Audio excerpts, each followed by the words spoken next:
You are fourth grade history. Note that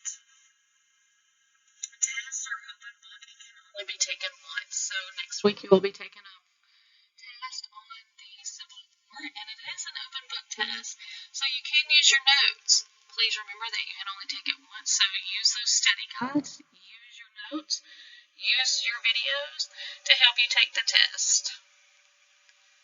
Today we are going to be learning about the Civil War. So the Civil War happened from 1861 to 1865.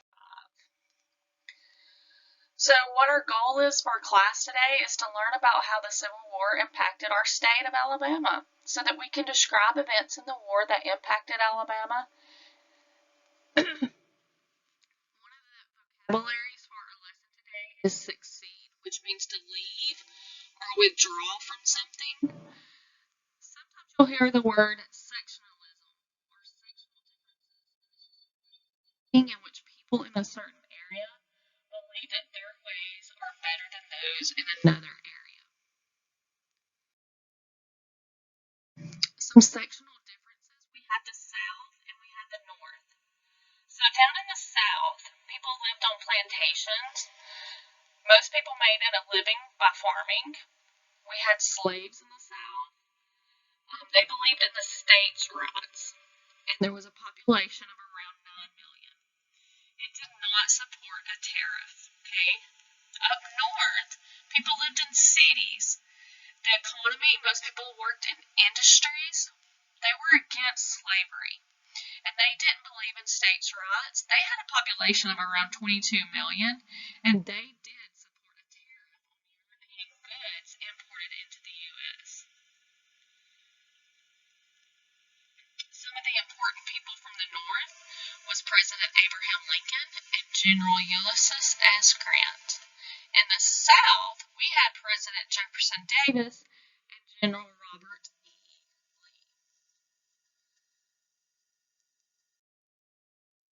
So the Confederacy started January 11th, 1861, when Alabama voted to succeed or leave the Union, or the United States. So Alabama was the fourth state to succeed, and 11 states seceded altogether. So here's a map showing you the different parts of the country that were slave states and some that were free states.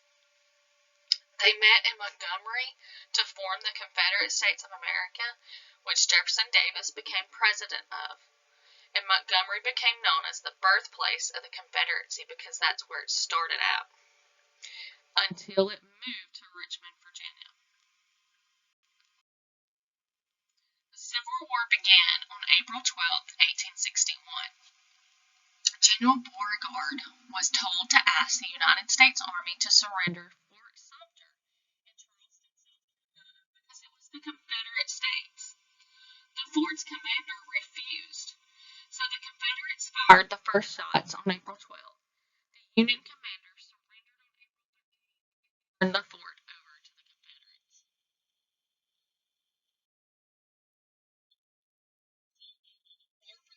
Many Alabamians volunteered for military service. They formed 29 regiments, and African Americans also took part in the war. Some of them fought with their owners on the Confederate side.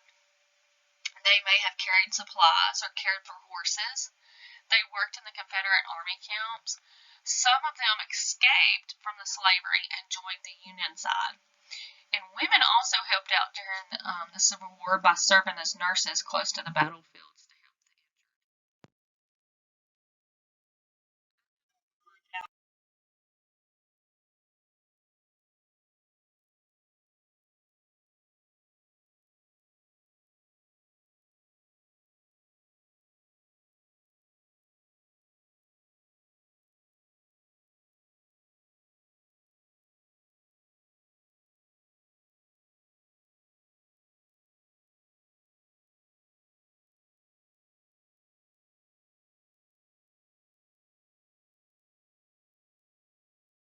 Here we have Selma, and Selma was very important in the Civil War because it became an important military center. It was close to mineral resources and had good river and rail transportation.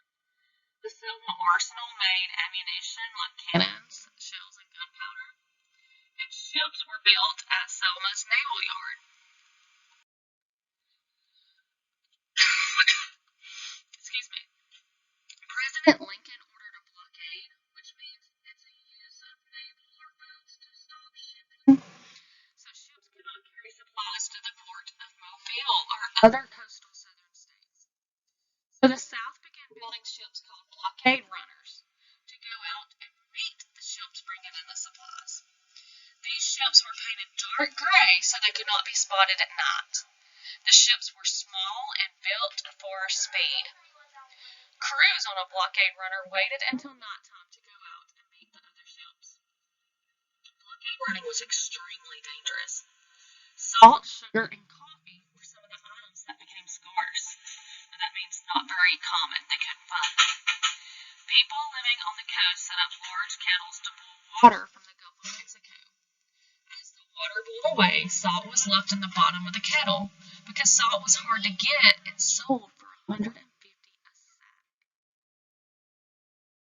Some people were left at home, so the people that were left at home, like women and children and the men who couldn't go to war, helped out by growing food, making clothes, and making ammunition for the soldiers. Many of the weapons and ammunition used by the Confederates were made in Selma. Horace King, a free black man and bridge builder, gave money to the Confederacy and bought clothes for the sons of his former master when they joined the army. One of the important people is Emma Sampson. In April 1863, Colonel Streight of the Union Army and his men were headed to Rome, Georgia, to destroy the railroads. General Nathan B. Forrest of the Confederate Army and his soldiers chased the Union men. The Union crossed the Black Creek Bridge near Gadsden. They decided to burn the bridge to keep the Confederate soldiers from catching up to them. When Forrest and his men arrived, they couldn't get across. Forrest discovered a 15-year-old girl, Emma Sansom, at a nearby house. She to take the Confederate soldiers to an area of the creek that was not deep. As she was getting off Forrest's horse, the Union soldiers realized the Confederate soldiers had crossed the creek and began firing.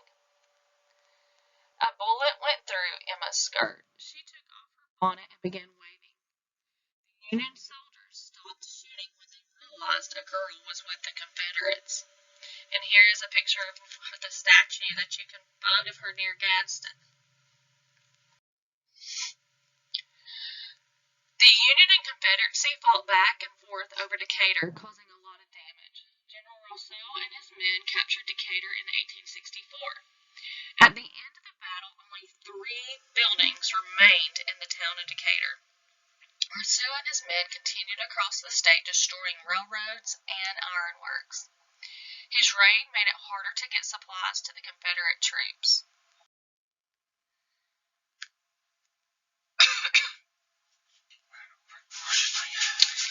So in 1863, Colonel Streight continued to head toward Rome, Georgia, and he planned to burn the bridge near Rome so the Confederates couldn't cross. John Wisdom, a postman, saw the Union soldiers coming and figured out their plan. He hurried to Rome to warn the people.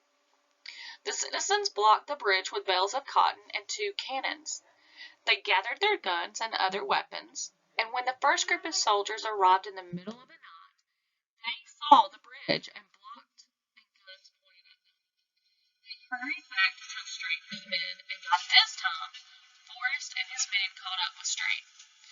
Forrest was a smart man and decided to try and trick Streight. Forrest had his men march in a circle around a hill and continue moving their 2 cannons. The Union thought the Confederates must have at least 15 cannons and a huge army. When Streight and his 1466 men surrendered, he was surprised to discover that Forrest had less than 600 soldiers and only 2 cannons. They were sent to Richmond over the railroad they had planned to destroy. The Battle of Mobile Bay was an important battle, and Admiral Farragut and the Union Navy came Mobile Bay on August 5th, 1864. He had wanted to capture Fort Morgan and Fort Gaines so he could get into the bay and take over the city of Mobile. The entrance into Mobile Bay is protected by Fort Gaines and Fort Morgan. The Union had 5 ships made of iron and 13 wooden ships. The Confederate commander, Admiral Buchanan, had 3 ships made of wood and 1 made of iron, which was the Tennessee. The Confederates had put floating mines in the water. The Union ship was destroyed by a floating mine. The wooden Confederate ships didn't last long in the battle. Eventually, it was the Tennessee that was left to fight the Union. About 4 hours later, she surrendered. Fort Gaines surrendered, but Fort Morgan continued to fight until all of their supplies were gone and the fort had been burned. The Union Navy sailed closer to Mobile and began their attack on August 1864. The city held them off until April 12, 1865, when they finally surrendered. The Union already had control of the port of New Orleans and Pensacola. So the Union General Wilson and his men came through Alabama, destroying military supplies and factories. He sent General Croxton and his men to Tuscaloosa to destroy factories, ironworks, and the University of Alabama, because it was a training center for Confederate cadets. They destroyed all but 3 buildings. Wilson and his men headed to Selma, where they burned houses, destroyed factories, and weapons. Selma finally surrendered too. The mayor of Montgomery had heard what happened to Selma, so he surrendered as soon as his Union soldiers arrived. The night before the Union soldiers arrived, the Confederates burned almost 100,000 bales of cotton, so the Union soldiers could not take them. The fire got out of hand. The only thing that kept the city from burning to the ground was a favorable wind that blew the flames in the opposite direction. The cradle of the Confederacy fell into the hands of the Union. The end of the war happened on April 9, 1865. General Lee surrendered to General Grant at the Appomattox Courthouse in Virginia. The last battle in Alabama took place on April 16th because the news had not reached the soldiers that the war had ended. Alabama suffered between 30,000 and 40,000 casualties in the war. A casualty is a person who is injured, killed, or captured during the war. President Lincoln signed and issued the Emancipation Proclamation during the war, which freed enslaved people in the Confederate States. In 1865, the 13th Amendment became part of the U.S. Constitution, which abolished slavery throughout the country. So here are some questions about the Civil War, and these will be questions that you could possibly see on your test next week.